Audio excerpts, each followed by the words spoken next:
Hello friends, welcome to my channel top Gyani. तो हम पढ़ रहे थे स्ट्रेंथ ऑफ मटेरियल का चैप्टर स्ट्रेस। तो नेक्स्ट अपना टॉपिक था इलास्टिसिटी। इलास्टिसिटी होता क्या है? कहता है कि when an external force acts on a body, the body tends to undergo some deformation. If the external force is removed and the body comes back to its original shape. तो friends का मतलब क्या है कि अपने पास एक body है, इस पे हम कोई एक्सटर्नल फोर्स लगाएं, डेट इज या तो वो टेंजाइल और पुल हो या कंप्रेसिव जेट पुश हो, कोई भी फोर्स हो, ये बॉडी डिफॉर्मेशन पे जाएगी। डिफॉर्मेशन मतलब बॉडी का शेप चेंज होगा, या उसकी लेंथ चेंज हो या उसकी हाइट चेंज हो, कुछ भी इसका चेंज होगा इस बॉडी का अकॉर्डिंग टू लोड, कि हम कौन सा फोर्स लगा रहे हैं इस पर, टेंसाइल लगा रहे हैं या कंप्रेसिव लगा रहे हैं, उसके अकॉर्डिंग इसका शेप चेंज होगा, ये बॉडी डीफॉर्म होगी। डीफॉर्म मतलब शेप का चेंज होना। तो अगर अगर उस हम एक्सटर्नल लोड को इस बॉडी से हटा दें, अगर हम उस लोड को उस बॉडी से हटा दें, अगर ये बॉडी फॉर एग्जांपल हमने एक टेंजाइल स्ट्रेस लगाया है इस पर, या टेंजाइल लोड लगाया है इस पर, टेंजाइल लोड लगाया है इस बॉडी पे, तो बॉडी का लेंथ चेंज हुआ, इंक्रीज इन लेंथ आया। व्हेन व्हेन हम उस लोड को हटा दें तो ये बॉडी खुद ब खुद अपने ओरिजिनल शेप पे आ जाए। तो जिस लिमिट तक ये बॉडी जाके अपने ओरिजिनल शेप तक आ सकती है, उस लिमिट को या उस चीज़ को हम कहते हैं इलास्टिसिटी। लिमिट नहीं, सॉरी, अगर ये बॉडी वहाँ से रिगेन कर लेती है अपनी साइज, ओरिजिनल शेप पे आ जाती है, तो उसे हम कहते हैं इलास्टिसिटी। और जो हम लिमिट की बात कर रहे हैं तो वो एक टॉपिक है जो कि है इलास्टिक लिमिट। तो इलास्टिक लिमिट भी इसी के रिलेटेड ही होता है कि अल्टीमेट लिमिट जिसके बाद ये जो बॉडी है उस लिमिट के बाद ब्रेक कर जाती है या ओरिजिनल शेप गेन नहीं कर पाती है, तो वो जो अल्टीमेट लिमिट होता है जहाँ से बॉडी अपने ओरिजिनल शेप को गेन कर सकती है, उसे हम कहते हैं elastic limit.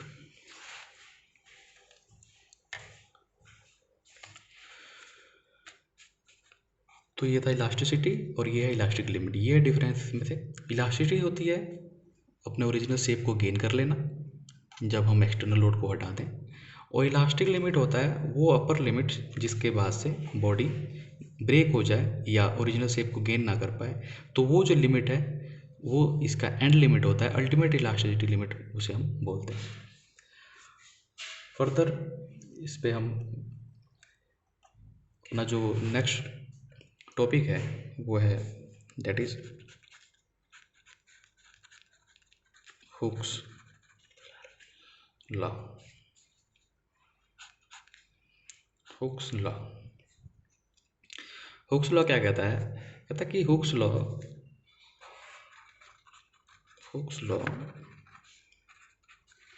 states that Hooke's law states that when a material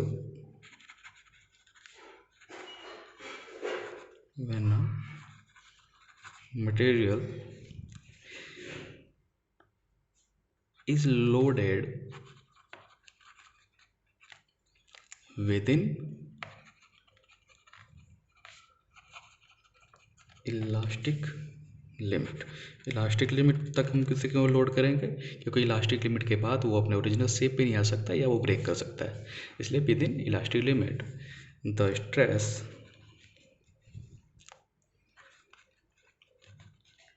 is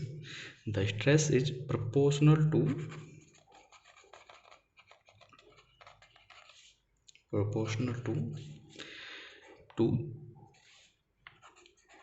to the strain produced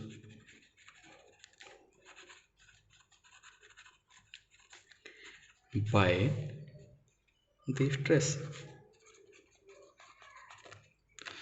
तो हुक्स लॉ क्या कहता है कि जब एक हम मटेरियल को लोड करते हैं विद एन इलास्टिक लिमिट, तो जो उसमें स्ट्रेस होता है वो प्रोपोर्शनल किसके होता है, डायरेक्टली प्रोपोर्शनल किसके होता है, जो वहाँ पे स्ट्रेस प्रोड्यूस हो रहा है ड्यू टू स्ट्रेस।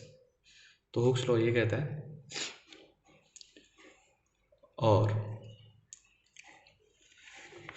फर्दर अगर हम इसको लिखें तो this means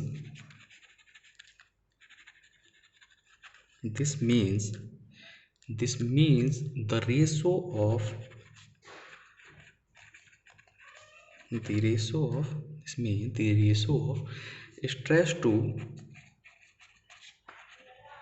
stress to the corresponding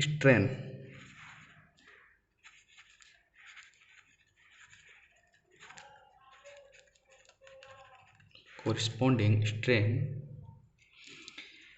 is constant within, कहाँ तक कांस्टेंट होगा, with in the elastic limit.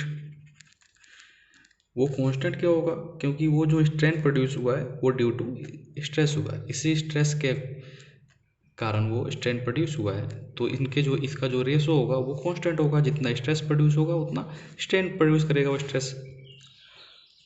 The constant, अब ये जो कांस्टेंट जो रहता है, ये जो कांस्टेंट रहता है, this constant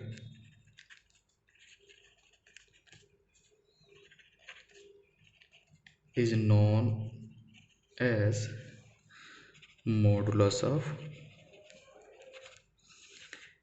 elasticity, modulus of elasticity।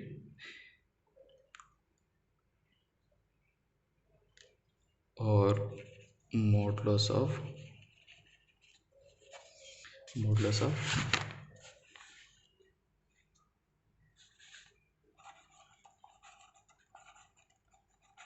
rigidity, modulus of rigidity। और इलास्टिक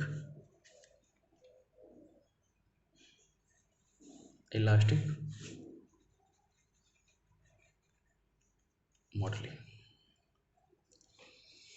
तो जो स्ट्रेन प्रोड्यूस हुआ था ड्यू टू स्ट्रेस, वो डायरेक्टली प्रोपोर्शनल होगा स्ट्रेस के, और इनका जो रेशो होगा वो डायरेक्टली प्रोपोर्शनल होगा, वो कांस्टेंट रहेगा विद इन इलास्टिक लिमिट, और उस कांस्टेंट को हम कहते हैं elasticity.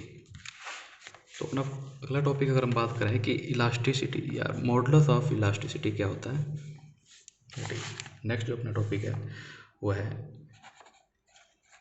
Modulus of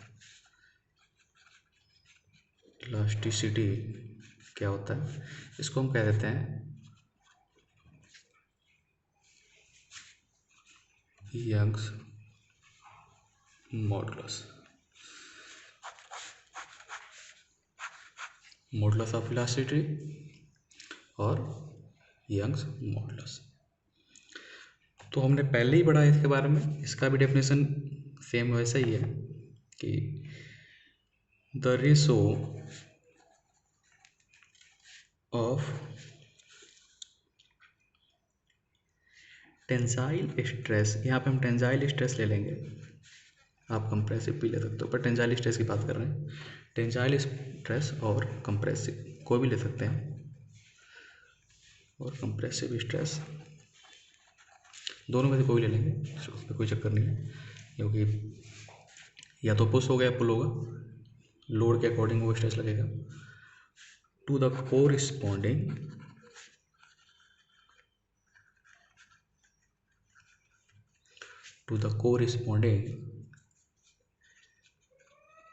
strain is a constant।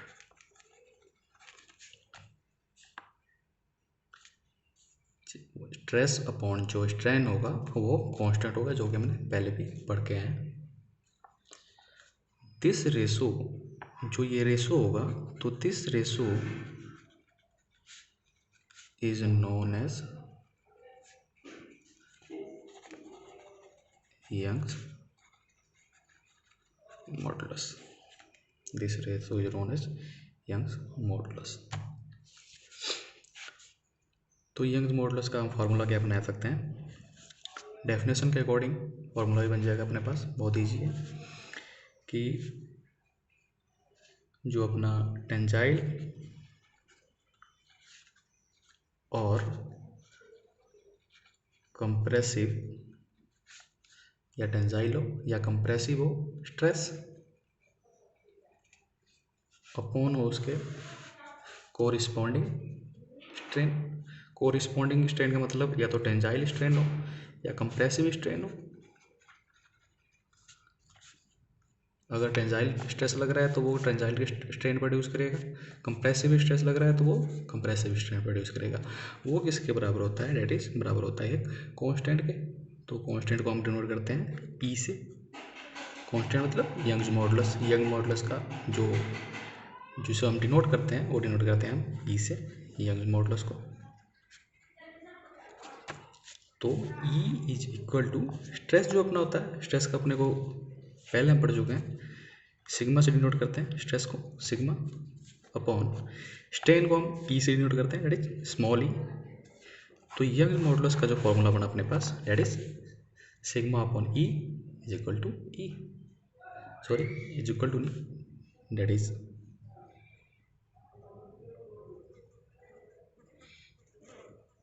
Ji is equal to E. ठीक है,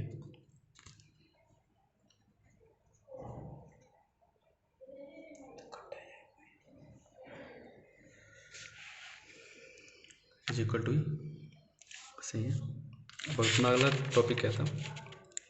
that is factor of safety. Factor of safety, that is FOS, factor of safety. तो factor of safety होता क्या है? फैक्टर ऑफ सेफ्टी होता क्या है? Factor of safety, पहले हम इसकी डेफिनेशन करते हैं, उसके बाद फैक्टर ऑफ सेफ्टी समझाता हूँ आपको। It is defined as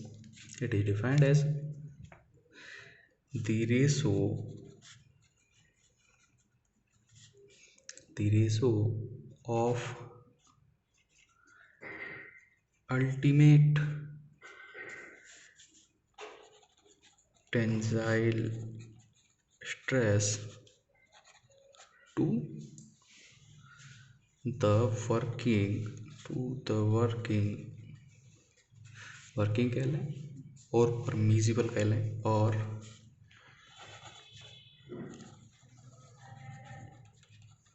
permissible stress.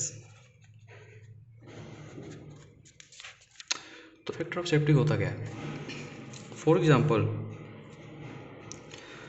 हम कोई भी चीज़ डिज़ाइन कर रहे हैं, एक हमने हुक डिज़ाइन करना है, फॉर एग्जांपल इट इज एक हमने हुक डिज़ाइन करना